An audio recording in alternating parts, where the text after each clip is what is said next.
નમસ્કાર, આપ જોઈ રહ્યા છો નેશન પ્લસ ન્યૂઝ. હું છું આપની સાથે હેતલ ભગત. અમરેલીના ધારી નજીક આવેલ આંબરડી સફારી પાર્કમાં 3 સિંહો આકર્ષણનું કેન્દ્ર બન્યા છે.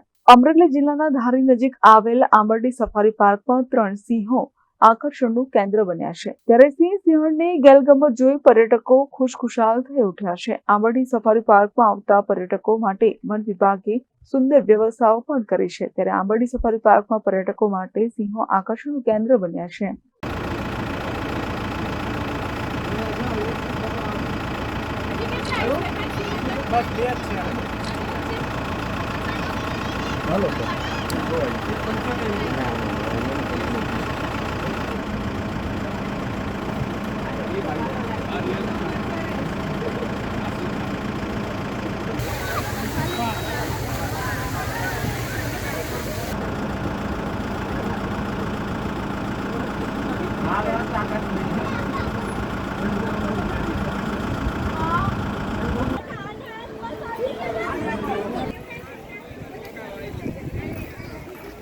ધર્મશ્વેતા, નેશન પ્લસ ન્યૂઝ, રાજુલા. સમાચારોના સતત અપડેટ મેળવવા માટે અમારી નેશન પ્લસ ન્યૂઝની યુટ્યુબ ચેનલને સબસ્ક્રાઇબ કરો, બેલ આઇકન દબાવો અને જોડાયેલા રહો ફેસબુક, ઇન્સ્ટાગ્રામ અને ટ્વિટર પર.